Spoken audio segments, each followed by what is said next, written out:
Hey guys, so I'm at Bulldog Gym in Manly. I'm here with Nick Stone. So we're just going to have a catch up with Nick and see what's going on. How you going? Good, thank you very much. That's Cool. good. So can you first of all just let everyone know a bit of history about your background in the sport? So when you first started Yeah, a long Go time from ago. Bruce Lee craze, of course, in the 80s, and I started just quickly with Master Boone in London, 84, 85, and eventually over to Australia. I was just doing it casually, having a bit of a giggle, but he was the only Thai boxing trainer in London then, and I think I just trained once a week, and then I come over here and I'm out at Kulu, and I trained here for nearly a year, nearly every time he trained with him.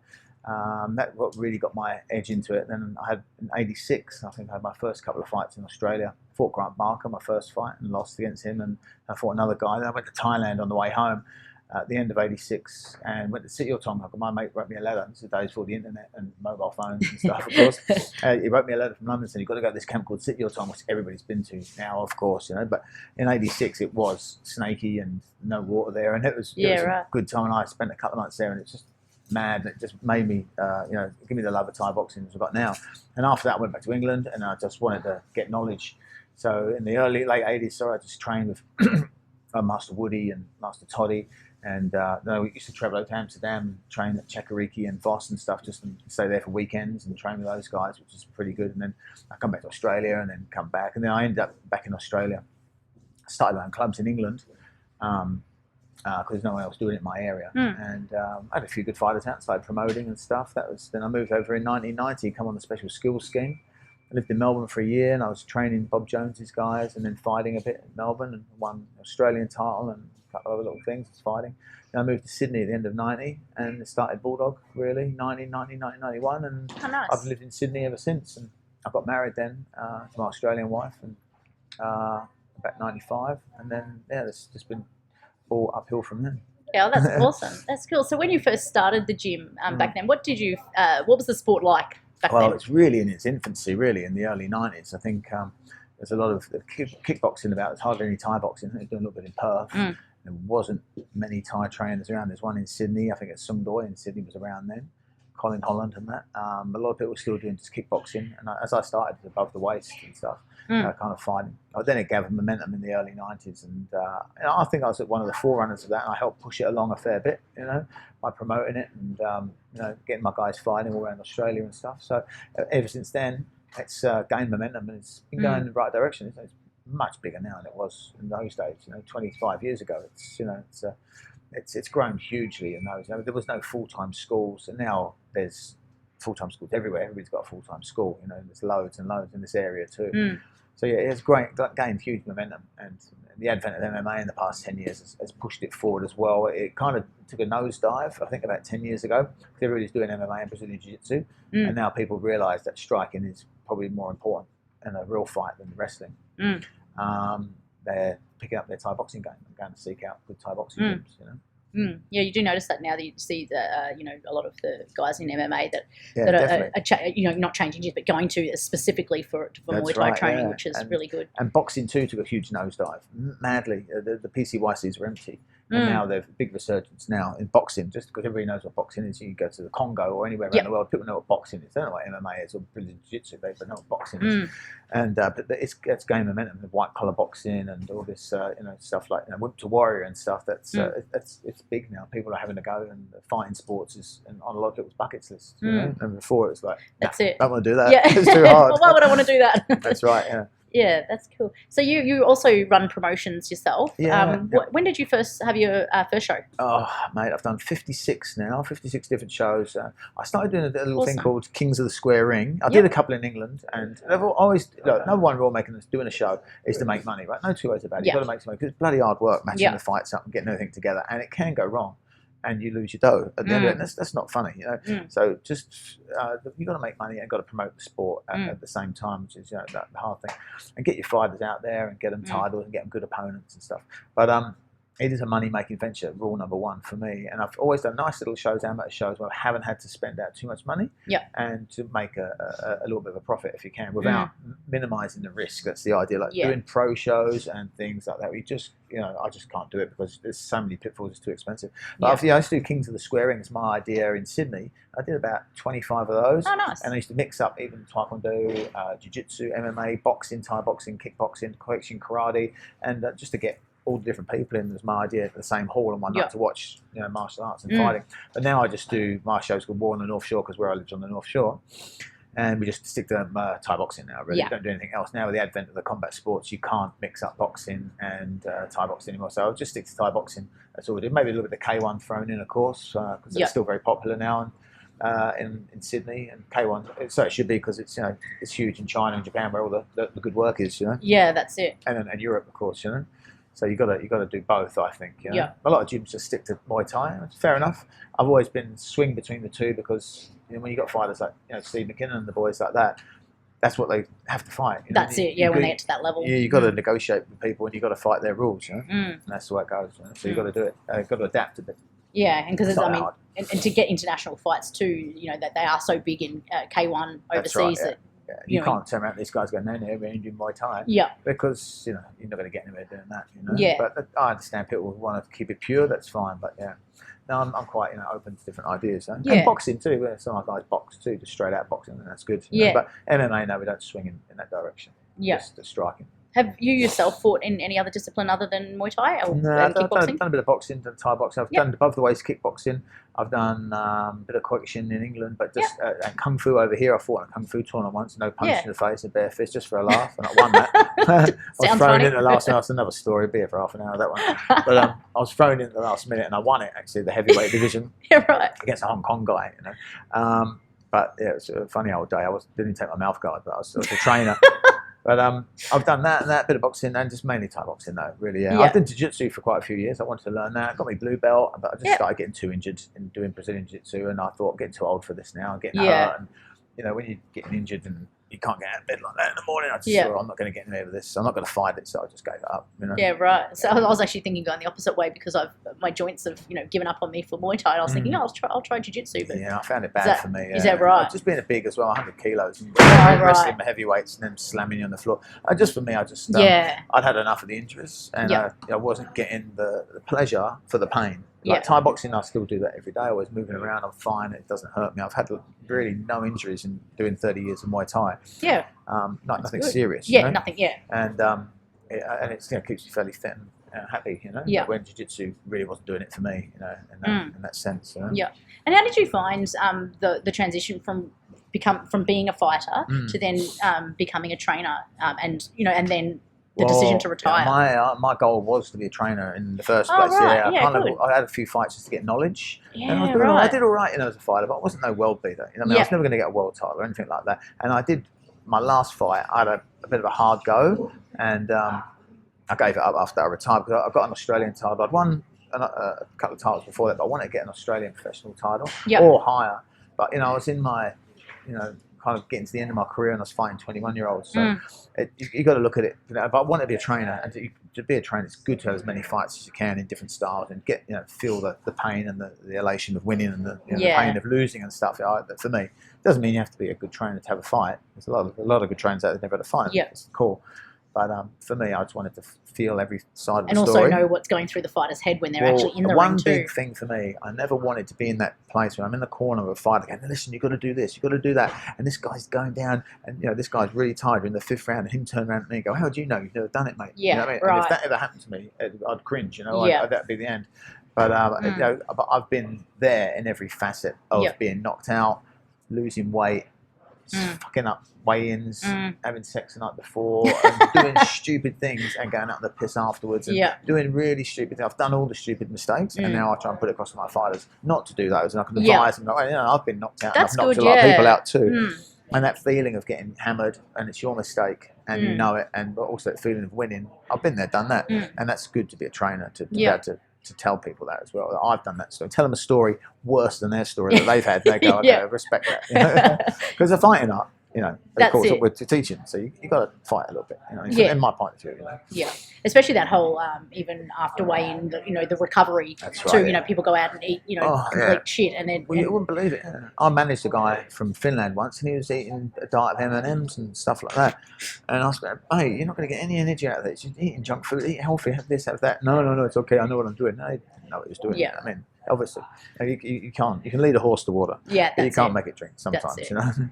And what's something that you would tell someone that is an up-and-coming fighter? What's something one of the biggest either lessons that you've learned yourself or regrets that you've had that you'd like to tell somebody? Oh yeah, giving up too early is a big thing, but like consistency is the thing you got to stick at. The people these days, I find that has changed a lot in the past 30 odd years.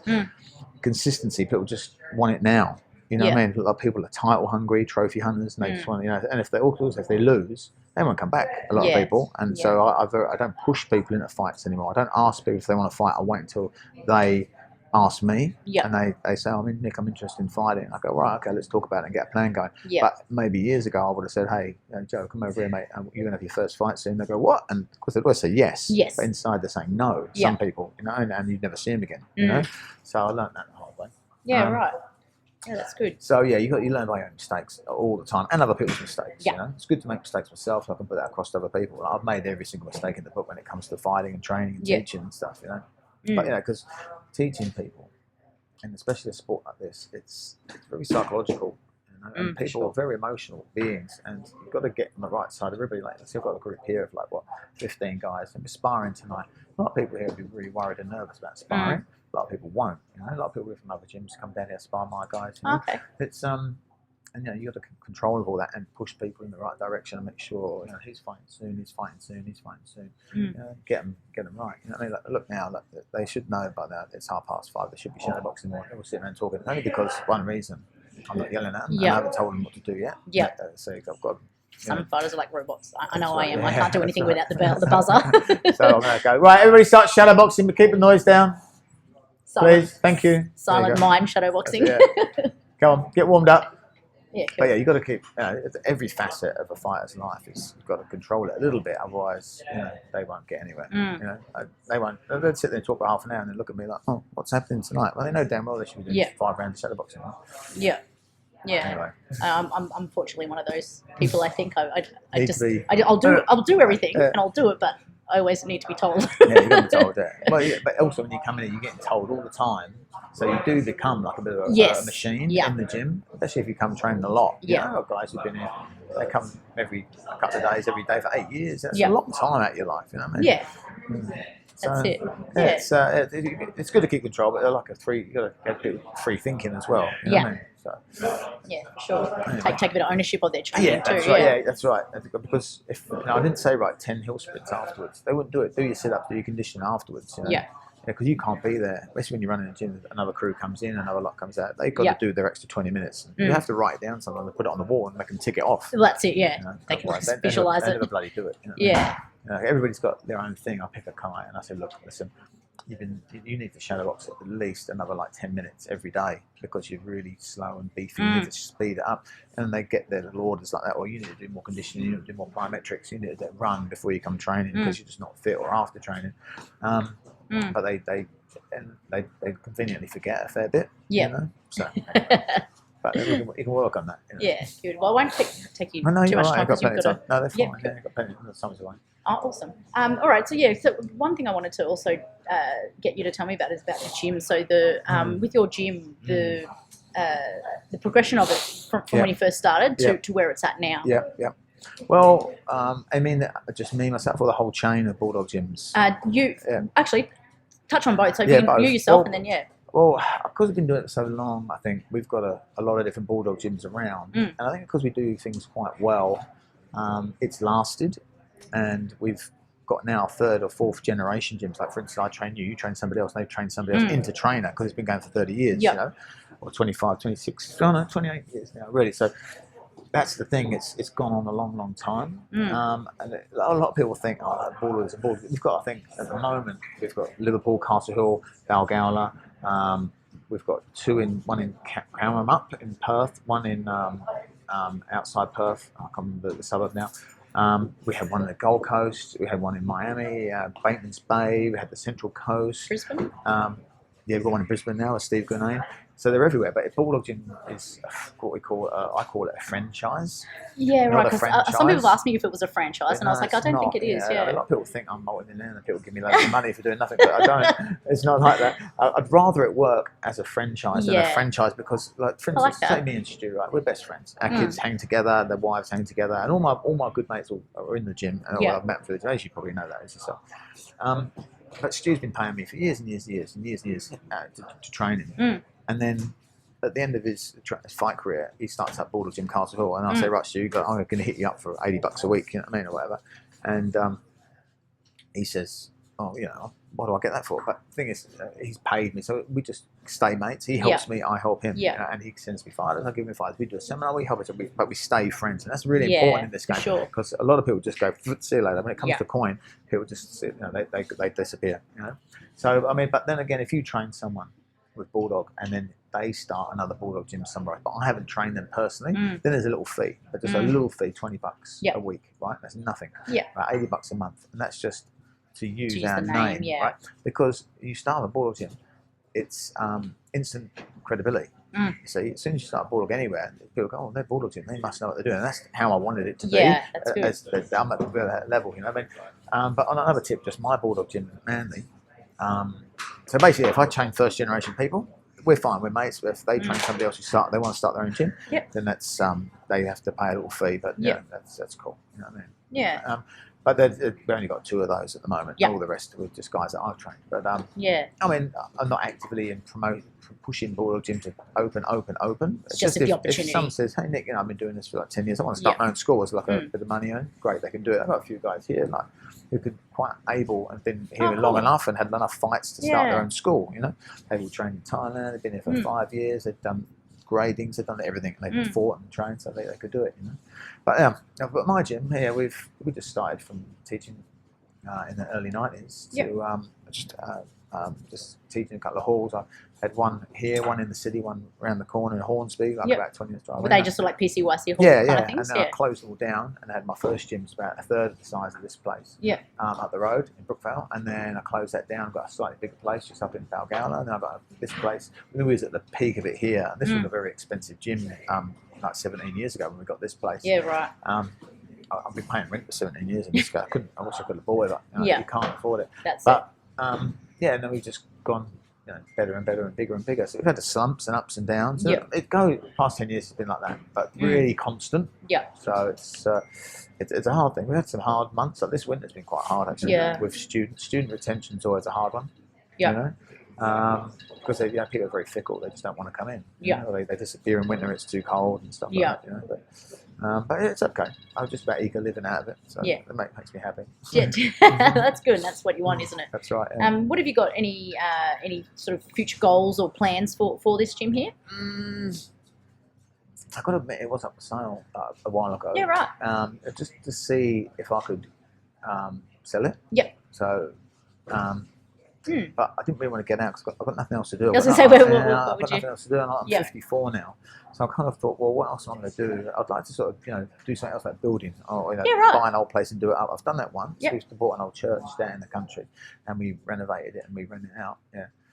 As a house? As a house, that's on cool. Stage and all that sort of stuff. And that's great. I really enjoyed doing that, doing all the gardening, doing all the fencing and doing all the painting and stuff like that, you know. Putting on some sermons in between. I'm a vicar. But the thing is I've really now, I've just done this for so long, I can't find it hard to do anything else, you know. I just signed up to earn a little bit extra money. I just signed up with this company called Home Gear Heroes when you go out and work with disabled people that's really and do stuff like that. But the work's few and far between. It's like, $28 an hour and you get a little bit here, a little bit there, you know. But, I can't really think of anything else. I'd probably do it if I had the money and I could stop doing this. But the thing is, I don't really want to stop doing this because I enjoy it too much. I really enjoy going to the fights and promoting and, So I'm just going to keep ticking over and just keep the gym running and, I'm quite happy where I am at the moment. When a couple of years ago, I wasn't. I was bored of it, and I was like, "What am I doing here?" And I got a lot of pain in my elbows and my hands, just tendonitis and stuff. You know, and when that, you go home at night and be holding the pads all day, and you say, "Oh God, I want to do something else." But you got to look at it in the whole. I do enjoy it. It's a good lifestyle. I've got a lot of time off during the day and fart around. And when my little boy, before he went to school, we used to hang around with him all day long, so that was great. Yeah, that's nice. But now he's at school, kind of, getting bored of my own. But I just work on the gym, work on the promotions and stuff. So yeah, it's that's right, cool. Because that's one thing that, for myself, even, I've been in the industry for 12 years now. Yeah. And I've been fighting since 2009, and I just retired February this year after my 20th fight. Yeah. And I had that point where I was like, well, that's been my identity for so That's long. right, yeah. I'm like, What do I do? Yeah. what happens? I mean, always had NRF as well, so I'm glad that I've had something to be able to throw myself into, to still be involved in the sport and help other people get matches and help everyone in the industry, which is awesome. Yeah. But yeah, I've just that's good. interesting. What you're to hear. doing now is very good. I'd like to do something, although I'm absolutely shit out with computers, and I wouldn't do it. But the way that you're doing, I've always thought they're doing bigger, better shows. Yeah. It's a bit of a risky, what I mean? But I could like do. I said, It's just one of those things. I could like to stay in the sport somehow. Yeah. You know what I mean? I'd like to get to the stage where I didn't have to train everybody. Yes. Just train fighters and stuff like that. But that's the hard part. Yep. No reward. The reward is pleasure in fighters, not money. Yeah. But like when you train normal guys, and you get money. So, oops, sorry. Yeah. So it's 6 of one, half dozen the other. Yeah, for sure. Yeah, that's interesting. Oh, good. Well, I'll let you get back to doing your class. Thank you very much for your time. It was really interesting talking to you. Cool. So, all right. yeah. Cool. We'll talk to you later. All right. Thank you. Kiss me. Not actually. You can cut that in. I'm going to keep that.